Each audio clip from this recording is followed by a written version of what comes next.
I told you it was to trick you. I told you. Where are you going? See, there's nothing to follow. Come on.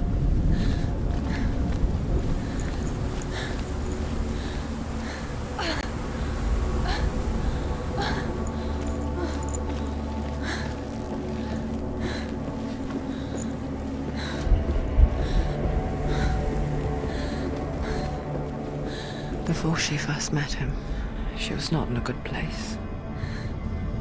Just a teenager, but not like the others. Barely functioning, she rarely left the house.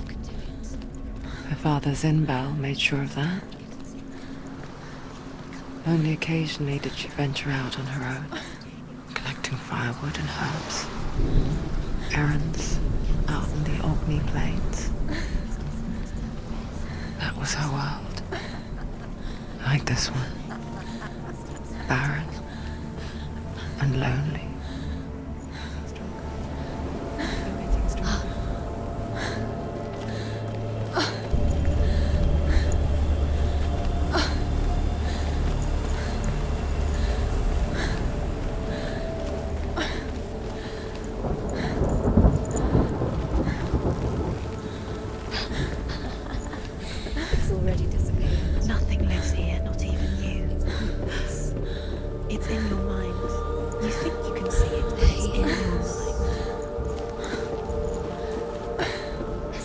There he was, the lone figure of a boy.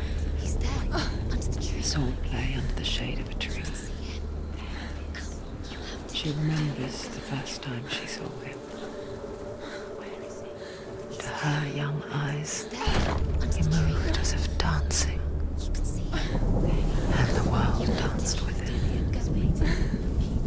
The glue lifted. For the first time in years, she felt a ray of hope. Is Sigmund. His father's hall was built around a great tree, and one day Odin comes and thrusts a sword into the tree, a gift to whomever can release it. Many tried.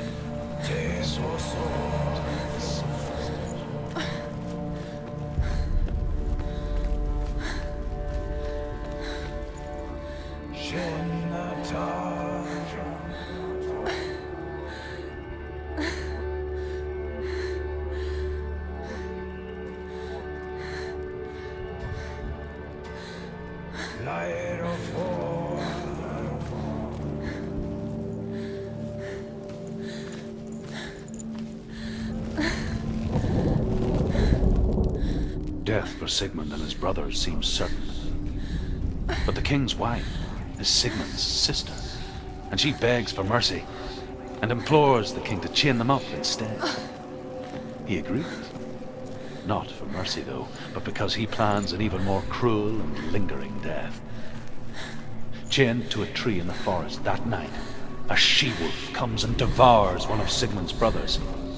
She returns, ravenous, night after night, until only Sigmund is left. The next day, Sigmund's sister sends a servant with honey to smear on Sigmund's face. But to what end? Well, that night, when the she-wolf appears again, you'll never guess what happens.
honey from Sigmund's face. He bites the wolf's tongue. The she-wolf pulls away, but Sigmund holds on. The chains break, and he is free. After his escape, Sigmund lives like us, hidden in the forest. His enemy, King Siggeir, believing him dead, as his sister plots revenge. And for vengeance to succeed, even the red Sigmund. So she sends her sons to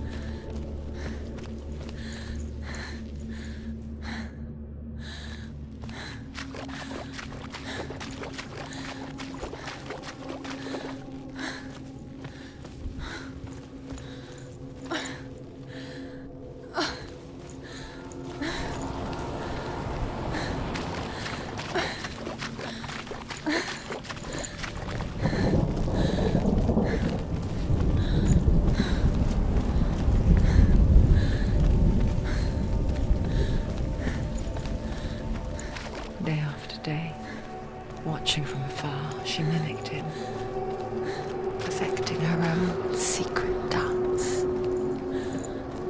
wishing those fleeting moments of light would stretch out to last forever. Sigmund's sister trades shapes with a sorceress, and in disguise, she lies with her own brother. She gives birth to a son named Sinfjotli. After a time, she sends him to the forest to Sigmund. He tests the boy and finds him strong and fearless, and so they go to take their vengeance on King Siggeir. Luck is not on their side. They're captured, and Siggeir has them buried alive.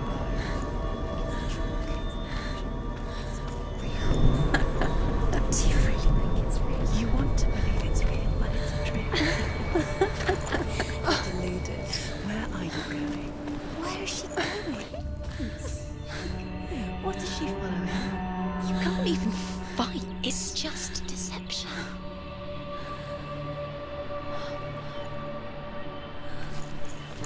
How does he so effortlessly court the world and bliss? If only she could do the same. See the world through eyes anew and dance with it, just like he does.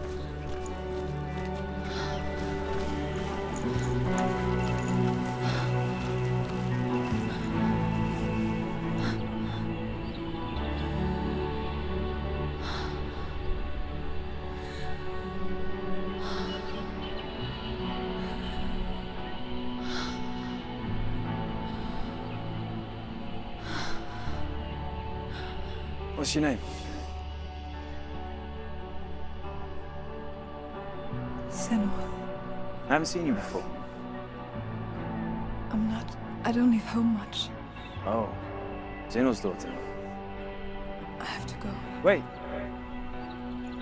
Who taught you to fight like that? No one. No one. Well, I watched you, and You learnt all of that from watching me?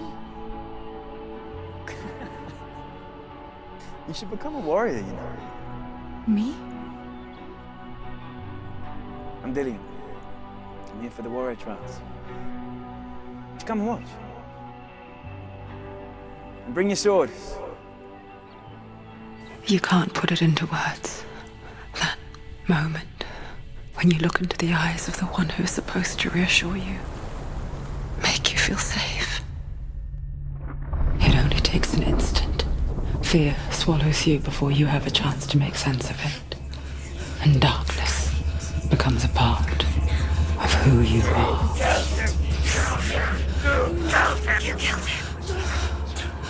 But her world changed the day the Northmen took him from her. Senua knows that there's no going back to how things were. That there's nothing to go back to at all. Stay still, stay quiet, hide, don't tell her. Their gods can see into your mind. They will use this power to destroy you. They won't stop me. I can still feel it. Whatever's left of him, they will never let him go. I'm not gonna let him rot here! You're the one rotting here. Leave me alone! You will die here. No! And all your suffering will have been for nothing!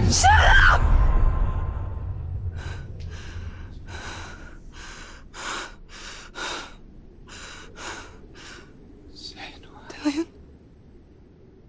Is that you?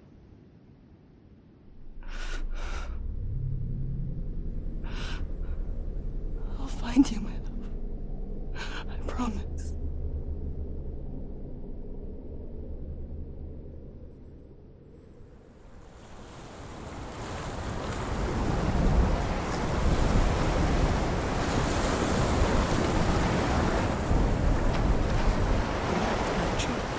Can you see him?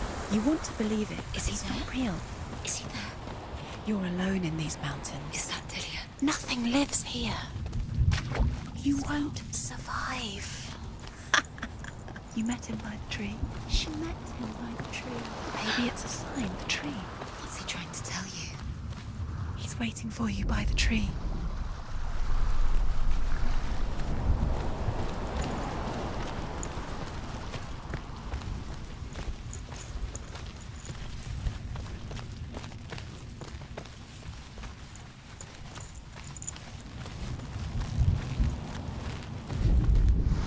As Sigmund and Sinfjotli are being buried alive, Sigmund's sister throws an armful of straw into the grave mound.